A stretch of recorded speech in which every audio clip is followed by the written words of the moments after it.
오늘은 소위문답 32문을 공부하겠습니다. 효력 있는 부르심을 받은 자들에게 하나님께서 많은 유익을 주시는데 그 가운데 하나, 의롭다 하심이 무엇인가 하는 것을 이 시간 공부하겠는데요. 먼저 로마서 3장 19절로 31절, 3장 19절로 마지막 절까지 낭독하겠습니다. 우리가 알거니와 무릇 율법이 말하는 바는 율법 아래 있는 자들에게 말하는 것이니 이는 모든 입을 막고 온 세상으로 하나님의 심판 아래에 있게 하려 함이니라. 그러므로 율법의 행위로 그의 앞에 의롭다 하심을 얻을 육체가 없나니 율법으로는 죄를 깨달음이니라.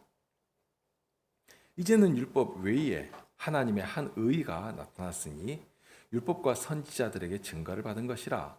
곧 예수 그리스도를 믿음으로 말미암아 모든 믿는 자에게 미치는 하나님의 의니 차별이 없느니라.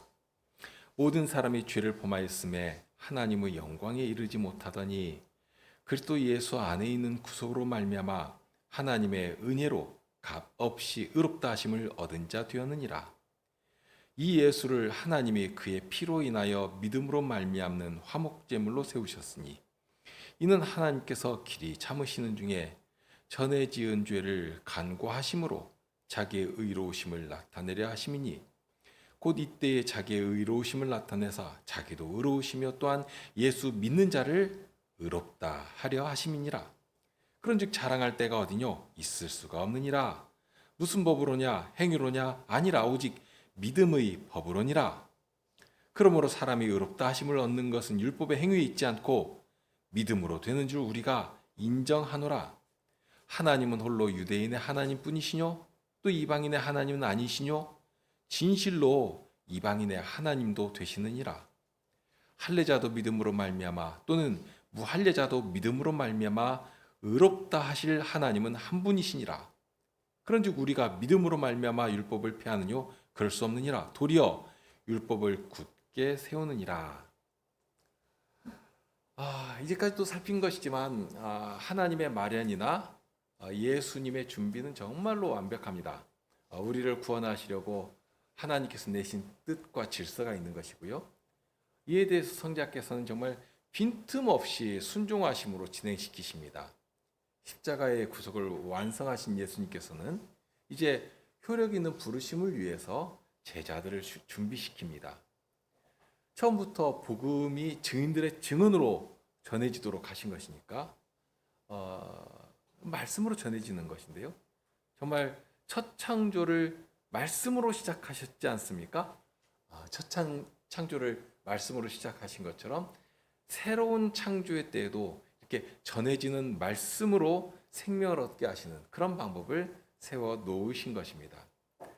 다만 사람이 타락한 후에는 말까지도 온통 더럽혀지고 타락해 버렸습니다. 그런데 그런 것도 새롭게 해주시거든요.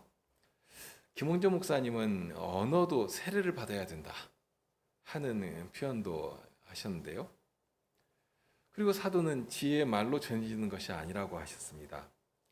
말의 지혜로 하지 아니함은 그리스도의 십자가가 헛되지 않게 하려 함이라 하고 하셨고, 그래서 예수님께서는 성신을 보내주셔서 말의 지혜가 아니라 오직 능력과 성신과 큰 확신으로 된 것이다 하고 하신 이 말을 이루어 가십니다. 그렇게 성신님으로 인해 생명을 주시는 능력이 되게 해 주시는데요. 그러니까 효력 있다 하는 말에서 우리가 먼저 생각할 부분이 이것입니다. 일반적으로 볼지라도 지식이라고 하는 것은 사람에게 굉장히 큰 힘이 됩니다. 그러니 혹시라도 이 말씀을 그런 정도 안에서 읽고 또 거기 배우고, 그래서 지식들이 이렇게 사람들을 감화시킬 수 있는 그런 정도로 생각하기가 참 쉬운데요. 그러나 복음은 생명을 주시는 능력입니다. 죽었던 사람을 살리는 권능이 있습니다. 이 복음을 사용하시거든요. 그러니까 복음이 전해지고 죽었던 자들이 살아나고, 그렇게 되면 그의 인격이 그리스도의 생명으로 점령당하고 정말 가득하게 되고, 그렇게 되니까 우리의 말이나 우리의 행실에서 그리스도가 이렇게 품어져 나오는 그래서 그리스도의 향기라고 하지 않았습니까? 그런 일들이 있게 되는 것입니다. 그런데 이것을 사람의 능력으로 이루어낼 수 있는가? 조금이라도 능력이 출중하니까 그런 방식으로 사람이 이렇게 해낼 수 있는 것인가? 어림없는 이야기입니다. 예수님도 그거 다 하셨습니다. 그래서 성신님을 기다리라고 하신 것입니다. 선물로 성신님을 보내주셔서 성신으로 하도록 하셨습니다. 복음을 전할 제자까지들도 그랬습니다. 제자들이 무슨 준비가 미진한 것인가? 아직 알아야 될 것이 더 있는가? 경험적으로나 지식적으로는 준비를 다 마친 상태였습니다. 그러나 복음은 사람의 지혜의 말로 전해지는 것이 아닙니다. 성신께서 사용해 주셔야 하는 것입니다. 그러니 성신님의 손에 붙들려 쓰여지는 그런 방식으로 복음이 전해지고 그런 방식으로 복음의 증인이 되도록 하신 것입니다. 성신께서 그렇게 예수님의 제자들이 전하는 복음을 친히 들고 방문하셔서 그 마음을 움직여 주시고 그렇게 그 말씀에 설복당하게 해주시는 성신께서 하시는데 그것이 바로 효력 있는 부르심입니다. 이렇게 효력이 있도록 부르시는데요. 그러면 조금 더 나아가서 그러면 효력이라는 말 자체를 한번 생각해 보시죠. 효력이라는 말 뜻은 어떤 실질적인 효과를 나타내는 힘이라 하는 의미가 있습니다. 데살로니가전서 1장 5절에 나온 말씀을 방금도 인용했지만 오직 능력과 성신과 큰 확신으로 되었다 하고 하셨는데요. 그러니까 어떤 실제적인 효과가 발생하는 것입니다. 어떤 면에서는 야고보서의 말씀과도 유사한 그런 것인데요. 야고보서 2장 14절 이하에 보면 이런 말씀이 나오지 않습니까? 내 형제들아 만일 사람이 믿음이 있노라 하고 행함이 없으면 무슨 유익이 있으리요? 그 믿음이 능히 자기를 구원하겠느냐? 만일 형제나 자매가 헐벗고 일용할 양식이 없는데 너희 중에 누구든지 그에게 이르되 평안히 가라, 덥게 하라, 배부르게 하라 하며 그 몸에 쓸 것을 주지 아니하면 무슨 이익이 있으리요? 이와 같이 행함이 없는 믿음은 그 자체가 죽은 것이라. 생명이니까 살아 움직여야 되지 않겠습니까? 말만 무성하면 마치 열매 없는 나무와 같이 될 뿐입니다. 말만 하는 형제 사랑이라고 하는 것도 유사합니다. 행함 없는 믿음 같은 그것은 효력이 없는 믿음이 될 뿐입니다. 그것을 헛된 믿음이라고 하죠. 효력이 있다고 하는 것은 그만한 능력, 생명의 능력이 발휘되어야 합니다. 우리가 늘 손에 들고 다니는 스마트폰이나 컴퓨터 모니터에서 아무리 강렬하게 불타는 화면을 본다고 해서 뜨겁거나 또는 조금이라도 온기를 느낄 수 있는가? 전혀 없습니다. 예전에 고속도로에서 화재가 난 차량 곁을 지난 일이 있는데요. 4차선 도로이고 1차선에서 한 차가 불이 나가지고 정말 맹렬하게 타고 있었습니다. 차들이 천천히 그 옆을 바로 곁으로도 못 가고 3차선, 4차선을 지나가는데요. 그런데 제가 그 옆을 지나가는데 분명 창문을 닫고 있는데도 얼굴에 엄청난 열기가 느껴졌습니다. 야, 차량 화재가 이렇게 무서운 것이구나 하고 느낄 만큼 강한 인상이었는데요. 그런 것입니다. 불이 타고 있으면 열기가 느껴져야 합니다. 그런데 보기에는 정말 굉장한 불꽃이 타오르고 있는데 아무런 열기도 없다면 그게 오히려 이상한 일 아닙니까? 효력이 있다는 것은 어떤 실제적인 효과가 나오는 것인데요. 예수님은 이 효력에 대해서 거듭나는 것으로 말씀하십니다. 또 사도는 새 생명이라는 표현도 하시거든요. 그러면서 자주는 하나님 나라에 들어가서 하나님의 백성으로 살아가는 것으로 가르칩니다. 하나님 나라는 이런 것이다 하는 이런 표현들입니다. 32문에서는 그 내용을 세 가지로 정리해서 가르치는데요. 의롭다 하심, 그리고 양자로 삼으심, 거룩하게 하심. 이 세 가지를 얻는다 하고 가르칩니다. 그러니까 이 세 가지는 시작할 때부터 이미 주어주신 자격이나 지위에 관한 것입니다. 좀 단적으로 표현하면 이 세 가지를 얻지 못하면 시작도 못하는 것입니다. 달리 말하면 구원을 주셨다면 우리가 구원 얻었다, 중생했다 하고 말하면 이 세 가지는 당연하게 이미 우리 안에서 생명의 능력으로 작동하고 있는 것입니다. 에스겔서 37장에 보면 마른 뼈 이상이 나오죠. 광야 골짜기에 수많은 마른 뼈들이 뒹굴고 있습니다. 직접 안 가보셨을지라도 요즘은 동영상이나 이런 걸 얼마든지 볼 수 있으니까 이스라엘의 광야라고 하는 것이 얼마나 메마르고 푸석거리고 돌덩이와 먼지만 굴러다닙니까? 그런데 거기에서 굴러다니는 뼈니까 그런 뼈에서 생기를 찾는 것은 절대로 불가능한 일입니다. 그런데 여호와께서 선지자에게 당신의 말씀을 대언해라 하고 명하십니다. 선지자는 여호와의 말씀 받아 뼈에게 전합니다. 너희 마른 뼈들아 여호와의 말씀을 들을지어다. 내가 생기로 너희에게 들어가게 하리니 너희가 살리라. 너희 위에 힘줄을 두고 살을 입히고 가죽으로 덮고 너희 속에 생기를 두리니 너희가 살리라. 또 나를 여호와인 줄 알리라 하고 그 굴러다니는 마른 뼈를 향해 여호와의 말씀을 전했습니다. 그랬더니 어떻게 되는가? 내가 명을 쫓아 대언할 때에 소리가 나고 움직이더니 이 뼈 저 뼈가 들어맞으며 뼈들이 서로 연락하더라. 내가 또 보니 그 뼈에 힘줄이 생기고 살이 오르고 그 위에 가죽이 덮이나 그 속에는 생기가 없더라. 또 내게 이르시되 인자야 너는 생기를 향하여 대언하라. 생기에게 대언하여 이르기를 주 여호와의 말씀에 생기야 사방에서부터 와서 이 사망을 당한 자에게 불어서 살게 하라 하셨다 하라. 이에 내가 그 명대로 대언하였더니 생기가 그들에게 들어가매 그들이 곧 살아 일어나서 서는데 극히 큰 군대더라 하였습니다. 광야 사막에 굴러다니는 뼈니까 거기 있는 돌덩이나 다를 것이 아무것도 없는 상태였을 것입니다.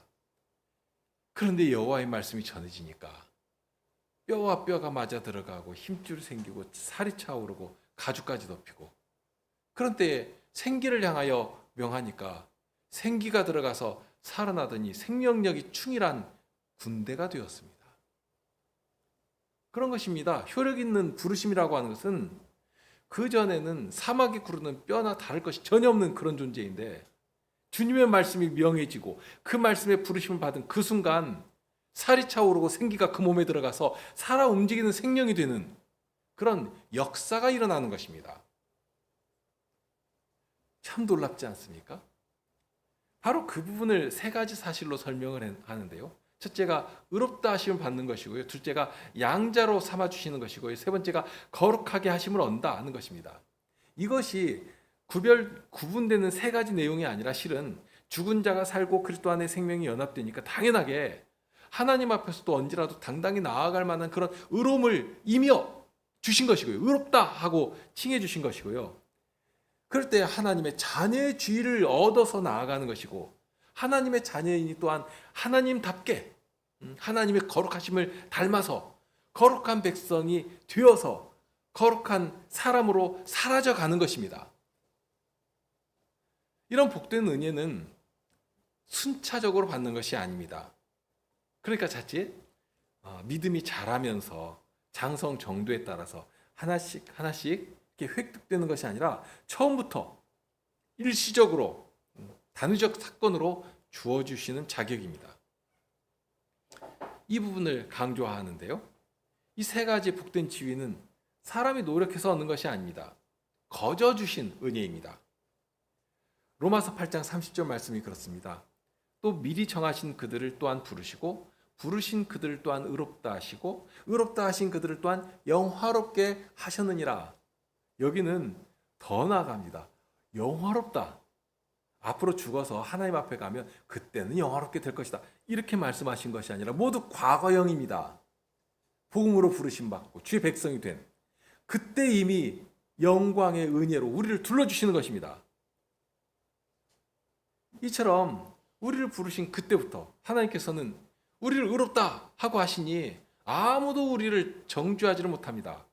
혹시나 우리가 시험에 넘어지고 유혹 앞에 무너지는 때라도 이 의롭다 하신, 의롭게 되었다 하신 이 지위는 폐기되거나 사라지지 않습니다. 조금이라도 양보하지 않는 것입니다. 그러니 혹시는 넘어지는 일이 있을지라도 다시 회복할 수 있는, 다시 일어설 수 있는 근거가 어디에 있냐? 바로 우리를 의롭다고 해주셨다 하는 이 사실을 딱 딛고 일어설 수 있게 되는 것입니다. 하나님께서 한번 의롭다 하고 선언하시면 그것으로 끝입니다. 누가 와도 그 번복하지 못합니다. 정죄하지 못합니다. 심지어는 우리가 넘어져 있을지라도 예전처럼 사망이 와가지고 우리를 집어삼키지 못하는 것입니다. 이런 것이 효력 있는 부르심에서 나오는 유익입니다. 그런 후에 거기에 대해서 더해 주시는 유익이 있다고 그랬죠. 의롭다 하심과 양자 삼으심과 거룩하게 하심. 말씀드린 것처럼 이것이 단위적으로 끝난 사건, 그것으로 그냥 멈추는 것이 아니라 이제 그런 지위에 올려놓으시고서는 그 지위에 합당한 은혜를 계속 받아서 살아가도록, 특별히 이 거룩하게 하심이 그런 성격이 대단히 강한 말인데요. 이제 거룩한 백성이 되었으니까, 하나님의 자식이 되었으니까 자녀답게, 거룩한 자답게 살아가야 된다 하고 요청하시는 것입니다. 조금 전에 에스겔 선지자에게 보이신 이 상을 보면 마른 뼈들을 살리시고 그 마른 뼈들이 일어나니까 뭐가 되었는가? 지극히 큰 군대더라 했습니다. 군대. 이 군사라고 하는 거, 그러니까 다시 생명을 얻었으니까 그로 끝이 아니라 주님의 군사로 세워 주셨으니까, 세우심 받았으니까 이제 우리 주님께서 앞서 나가시면서 싸우시면 우리도 그 자리에 참여해서 주님과 함께 싸우는 일이 뒤따르게 된다 하는 것입니다. 그것이 군대 아니겠습니까? 그 내용인데요. 사도는 고린도전서 9장 7절에 이런 말씀도 하십니다. 누가 자비량하고 병정을 다니겠느냐? 물론 사도는 여기서 지금 이제 다른 교훈을 주시는 말씀으로 이 지금 비유를 가져다 사용하시는데, 다만 여기 병정이 되었다면 자기가 먹을 거 걱정하면서 병정 다니는 거 아닙니다. 누가 우리의 먹을 거 책임지시는가? 우리의 모든 것을 누가 책임지시는가? 주님의 군사가 되었으면 당연히 군사로 우리를 불러주신 우리 왕께서 우리의 모든 일을 책임져 주시는 것입니다. 그것을 기대하는 것이 너무 당연합니다. 그러니까 32문 마지막 내용이 그와 유사합니다. 의롭다 하심, 양자로 삼으심, 거룩하게 하심만 주시는 것이 아니고 이제 그의 합당한 은혜로 함께 하시면서 하나님께서 부여하신 지위, 그 가치, 의롭다 하시고 양자로 삼으시고 거룩하다 하고 하신 그 가치를 실추시키는 일이 없도록, 이것은 하나님의 명예와 관련된 것이거든요. 그렇게 실추시키는 일이 없도록 도우시는 것입니다. 계속해서 은혜를 베푸시면서 그만한 유익을 얻어 살아가도록 하시는 것입니다. 이제 그에 대해서는 뒤에 가서 36문에서 또 배우니까요. 그때 가서 다시 한번 살피시고요. 자, 이제 오늘은 32문에서 가르치는 내용 중에 첫째로 나오는 의롭다 하심, 이것을 33문에서 배우게 됩니다. 우리 33문을 함께 읽겠습니다. 함께 읽으시죠. 의롭다 하심이 무엇입니까? 의롭다 하심은 하나님께서 값 없이 주시는 은혜의 행위이고, 이로써 그분이 우리의 모든 죄를 용서하시고 우리를 자기 앞에서 의롭다고 여겨주십니다. 이것은 오직 그리스도의 의를 우리에게 돌려주시는 일이고 우리는 오직 믿음으로 받습니다. 일단 질문 자체부터 좀 민감하게 이렇게 생각할 부분이 있습니다. 이제까지 우리는 의롭게 되었다, 그런 지위를 이미 얻었다, 그 점을 좀 강조해서 말씀드렸는데요. 좀 주의해서 생각해야 할 부분이 무엇인가 하면, 질문을 드리면 이렇습니다. 의롭다 하심을 얻는다고 하는 것이 내가 의롭게 되는 것인가, 그러니까 스스로 의롭게 되는 것인가, 아니면 누가 우리를 의롭게 만들어 주시는 것인가 하는 것입니다. 그러니까 우리가 무엇을 하니까 의롭게 되는 것이 아니고요.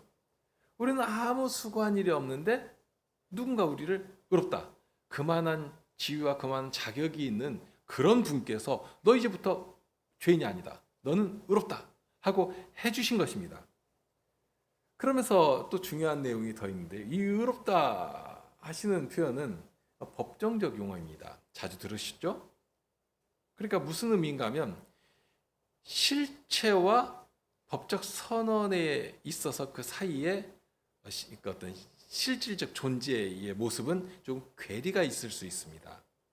예를 들면 어떤 사람이 큰 잘못을 범해가지고 감옥에 갇혔는데요. 아주 중한죄여서 그 사회의 법을 어긴 것이어서 평생 감옥에 갇혀 지내야만 되는 그런 죄입니다. 그래서 재판을 받게 되었는데 어찌된 일인지 재판정에서 그 사람이 풀려납니다.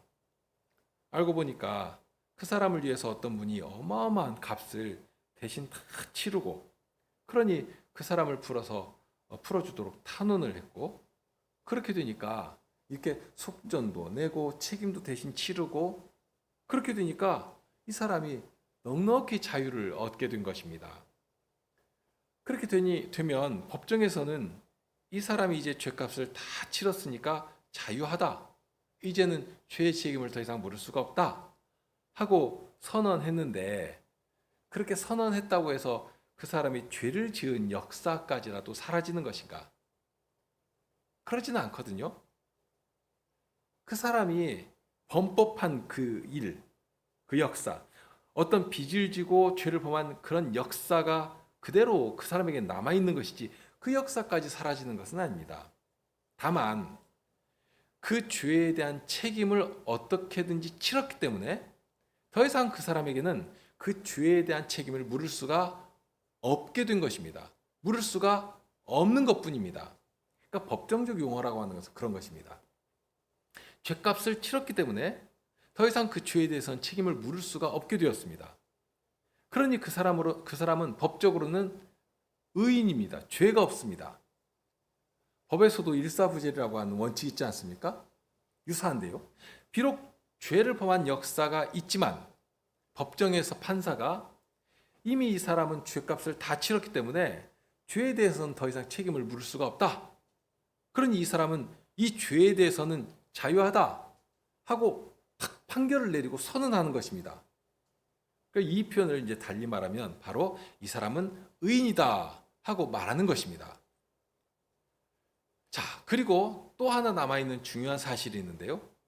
그러면 하나님께서 우리 그 형편을 다 아시지 않습니까?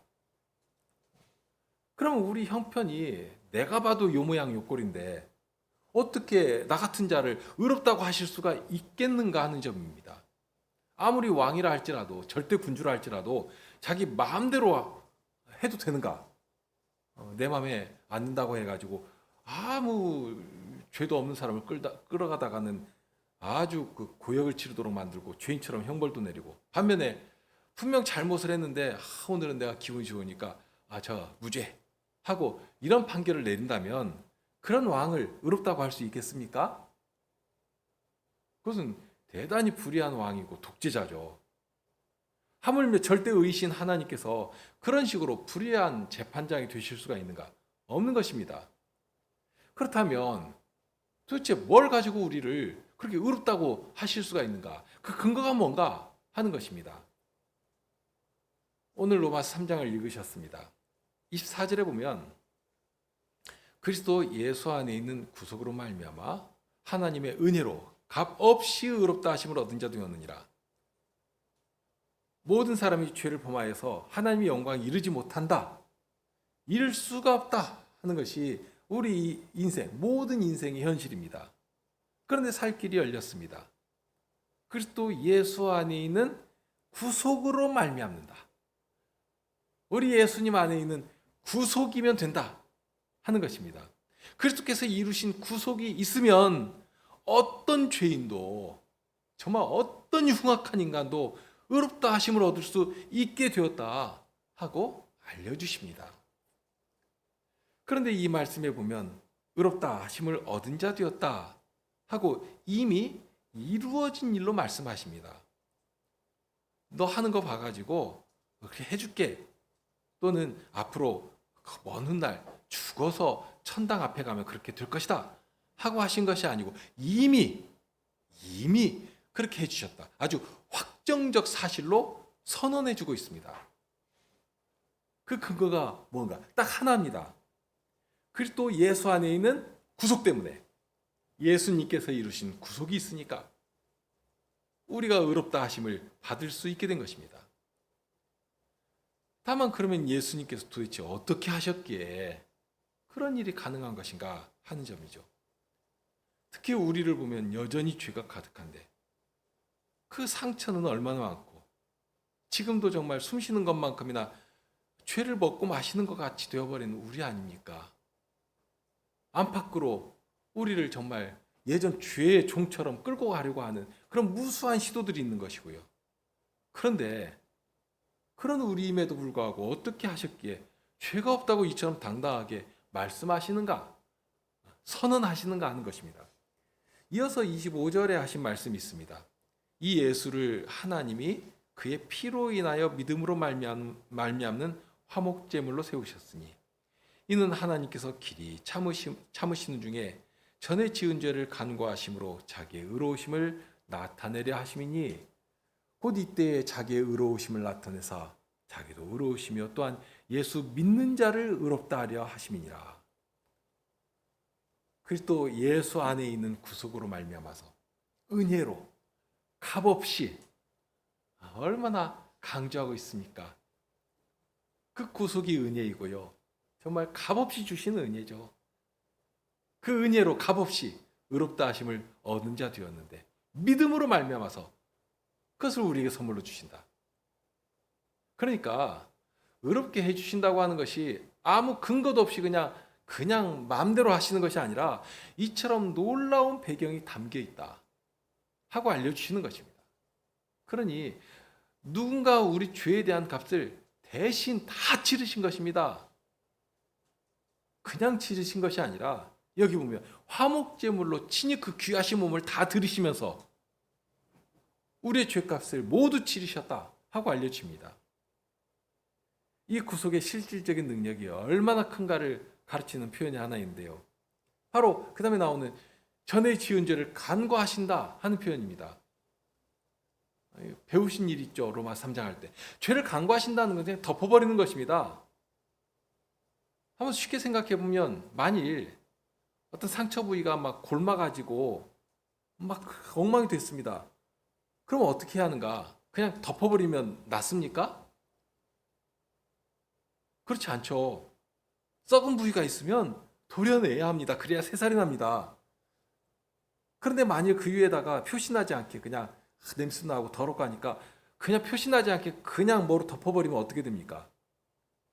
그 썩은 부위가 전체로 퍼지게 되는 것입니다. 이런 것은 뭐 의사가 아니어도 다 알 수 있는 상식 아닙니까? 그런데 여기 간과하신다는 것이 마치 그와 유사한 표현입니다. 덮어버리시는 것입니다. 그럼 그것이 옳은가? 그러니까 죄를 간과하심으로 자기의 의로우심을 나타내신다고 했습니다. 그러니까 죄를 들춰내고 잘라내가지고 없이 해야 하는데 그래야 마땅한데 간과해가지고 마치 없는 것처럼 이렇게 덮어버리시는 방식으로 하나님의 의로우심을 나타내신다 하고 하시니 이것이 좀 이해가 안 되고 생소하게 느껴지는 것입니다. 여기에 비밀이 있습니다. 그 앞에 그냥 간과하시는 게 아니라 화목제물로 세우셨다 하는 말씀이 나와 있지 않습니까? 그냥 간과하신다고 해서 적당히 덮어버리신다 그 뜻이 아니라는 말씀입니다. 실은 썩고 곪은 상처보다 더 깊은 우리의 죄 문제를 뿌리부터 책임지시는데 친히 화목제물이신 예수 그리스도께서 당신에게로 다 가져가시고 우리의 모든 죄의 짐을 다 가져가시고 예수님께서 대신 짊어지시고 책임지시고 그 일을 여기 화목제물이라는 표현에 담아 놓으셨습니다. 화목제물은 구약의 속죄 제물과도 같은 단어입니다. 속죄제. 대속죄일에 죄인들이 하나님 앞에서 사유하시는 은혜를 입기 위해서 어린 양의 피를 가지고 지성소 그 속죄소로 나아갑니다. 그 위에 피를 뿌려 하나님의 사유하시는 은혜를 입게 하십니다. 거기 뿌려지는 피가 화목제물의 피입니다. 모든 죄를 사하시는 하나님의 은혜를 입도록 피를 뿌리도록 하셨는데, 그런데 그리스도 예수께서 이 땅에 오셔서 그렇게 당신을 화목제물로 드리신 것입니다. 친히 그 몸을 속죄 제물로 바치시고 당신의 의롭게 하시는 피를 뿌리시고, 실은 뿌린다는 표현이 참으로 약한데요. 그러니까 뿌린다고 그러면 이렇게 좀 어느 정도 이렇게 툭툭 떨어뜨린 정도로 생각하기 쉬운데, 예수님께서 우리의 화목제물이 되실 때는 피 몇 방울 흘리신 정도가 아니지 않습니까? 그냥 쏟아 부으신 것입니다. 그렇게 되니까 피가 마치 켜켜이 스며들고 전체로 덮이는 것처럼 그렇게 되는 것입니다. 온통 당신의 속죄의 피로 다 덮어버리시고 다 감싸 안아버리시고, 그러니 무슨 포장지 같은 것으로 적당히 표시만 나지 않게 덮는 것이 아니라 당신의 찢기신 육체 피로서 그 상하고 어그러진 모든 것들을 다 감싸 안으시면서 당신에게로 다 가져가시면서 그 위를 덮으시면서 그 공유로 은혜로 그것을 새롭게 회복시키시면서, 그러니 이제는 오직 우리의 구속이신 그리스도만 나타나게 해주시는 것입니다. 죄의 값을 요구하시는 그 앞에 가서 당신의 피로 죄의 값을 하나하나 다 계산하여서 다 갚으시고, 그러니 모든 죄를 덮어버릴 수 있게 되신 것입니다.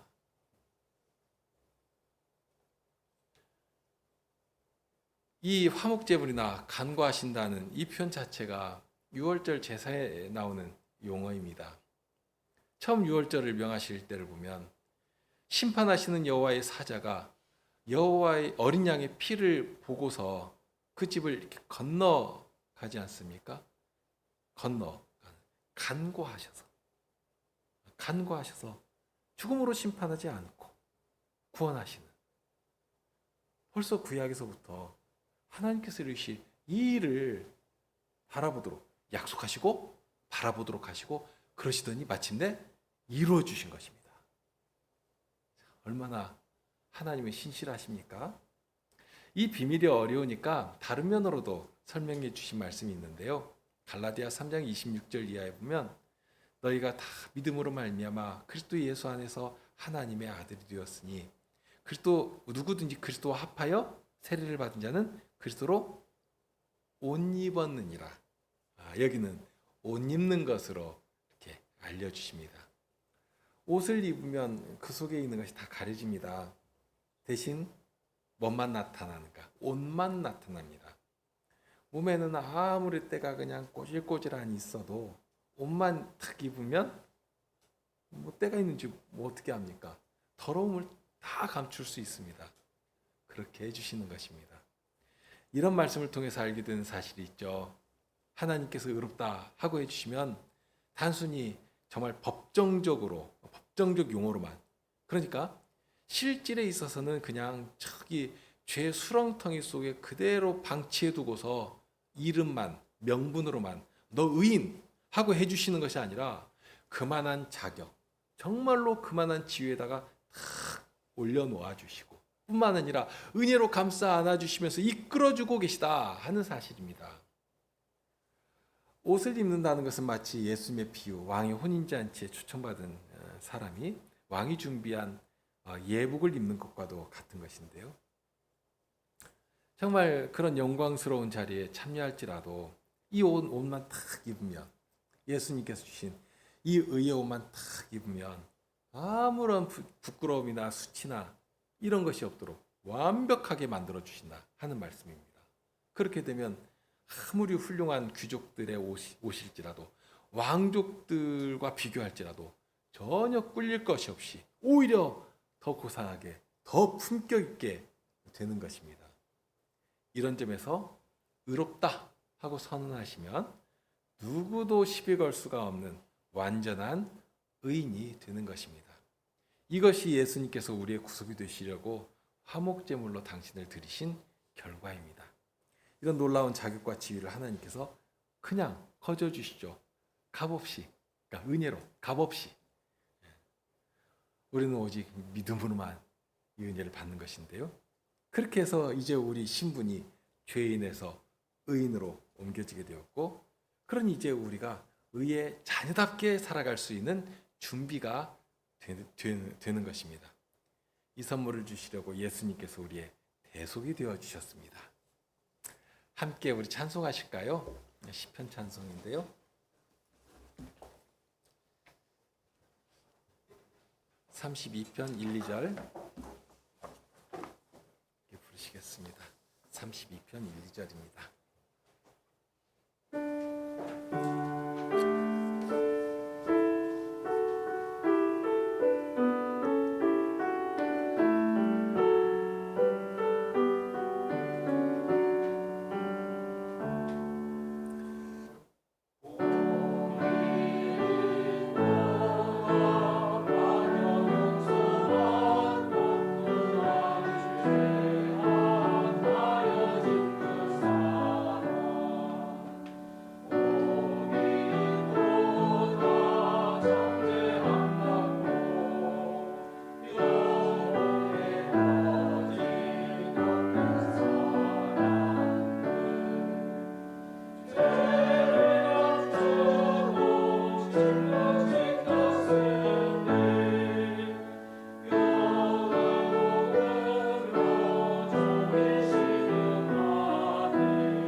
주님의 구원의 은혜가 얼마나 크고 기이하신 것인지, 주님의 말씀을 들을 때마다 주님의 사유하시는 은혜가 아니면 제가 어떻게 숨이라도 쉴 수 있을 것인지, 그런데 과연 사도를 통해 말씀하신 것처럼 아직 죄인이었던 저희를 위해 기꺼이 십자가에 그 몸을 들이시고 속죄의 제물로 그 귀하신 몸을 내어주시고, 저희는 대신 주님의 사랑으로 감싸 안아주시고, 주님은 죄에 대한 실로 영원토록 임할 진노와 저주까지도 다 받아내시고, 반면에 저희에게는 그 자애로우신 사랑의 얼굴빛을 향하여 드시고 주님 안에서 참된 평안과 참된 기쁨을 얻게 하여 주십니다. 저희에게 명하신 것은 이제 그러니 이 복음을 들고 죽음의 저주와 고통과 어둠 가운데 신음하는 자들에게 바로 이 사랑을, 생명을 주시는 이 사랑을 알리고 전하며 자랑하라 명하십니다. 저희가 스스로 할 수 없는 일임을 알고 있습니다. 바라기는 저희가 먼저 그렇게 하나님의 사랑에 완전히 사로잡힌 자들이 되게 하여 주시고, 그 사랑으로 저희가 서로 사랑하는 그런 자들이 되게 하여 주시고, 그 사랑의 능력이 저희 입에서, 그리고 저희 섬기는 손길과 담대히 움직여 나가는 저희 발걸음 앞에서 힘있게 역사하여 주시고, 그렇게 저희가 머무는 곳마다 주님의 생명을 주시는 이 능력이 나타나도록 주님, 저희와 늘 동행하여 주시옵소서. 저희 교회들에 있는 여러 어려움들을 주님께서 굽어 살펴주시고, 어찌하든지 주께서 지키라고 하신 그 하나 되게 하신 그 일을, 그러니 제 안에 스며들어 있는 죄와 더러운 욕망에 대해서는 두렵게 분별하며 살피며 더욱 정순한 교회로 움직여 나가도록 저희를 이끌어 주옵소서. 무더위와 비 가운데 저희들의 일상을 늘 지켜주시고 보호해 주시고 주일에 다시 만날 때까지 주님의 구원의 은혜 가운데 기쁨을 누리며 주께서 명하신 이 사명을 충직하게 감당하는 제 언약 교우들이 되게 하여 주시옵소서. 우리 주님 예수 그리스도 이름으로 기도합나이다. 아멘.